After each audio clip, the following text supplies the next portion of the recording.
5ই আগস্টের পরে বাংলাদেশের মাটি আর আওয়ামী লীগ, বিএনপি, জাতীয় পার্টি তাদের শাসন দেখতে চায় না।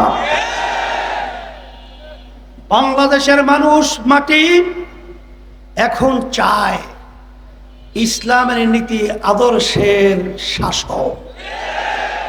তার বাস্তবতা আমি স্টেজে আসার পরে কয়েকজন হিন্দু আমার দাদুরা আমাকে এসে বলতেছিল যে 5ই আগস্টের পরে, বিশেষ করে আমাদের মাসুম বিল্লাহ ভাই কথা বলতেছিল যে তারা আমাদের জান মাল এবং আমাদের মন্দির সহ সব তারা পাহারা দিয়ে আমাদেরকে সংরক্ষণের দায়িত্ব পালন করেছে।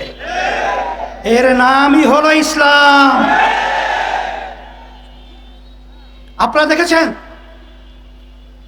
আমাদের জনসমাবেশ হলো, গণসমাবেশ হলো, মহাসমাবেশ 28শে জুন। সেই মহাসমাবেশে হিন্দুদের নেতারা, খ্রিস্টানদের নেতারা, বৌদ্ধদের নেতারা আমাদের সমাবেশে এসে একাত্মবাদ প্রকাশ করে তারা আমাদেরকে সমর্থন জানিয়েছে শান্তির লক্ষ্যে।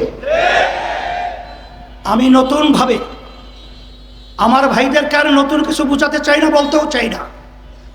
তবে আপনাদের কাছে আমার অনুরোধ থাকবে, আমরা আর খুনিদের সহযোগী হব না, আমরা আর চাঁদাবাজদের সহযোগী হব না, আর মায়ের কোল সন্তান হারাকারীদের সহযোগী আমরা হব না। এদেশ আমার, এদেশে আমি জন্মগ্রহণ করেছি। এ দেশকে সুন্দর করার জন্যে আপনার আমার দায়িত্ব কর্তব্য আছে না নাই? সেই হিসেবে আসেন, সামনের নির্বাচন আমরা সংস্কার, দৃশ্যমান বিচার, পিয়ার পদ্ধতিতে নির্বাচন, এর বিকল্প যদি কেউ চিন্তা করেন আমরা বলবো সে দেশপ্রেমিক হতে পারে না। সেই হিসাবে আপনাদের সকলকে আমি ধন্যবাদ জানাচ্ছি। আজকে আপনারা যেভাবে গণসমুদ্রের মতো আপনারা উপস্থিত হয়েছেন, আমি দেখে খুশি হয়েছি।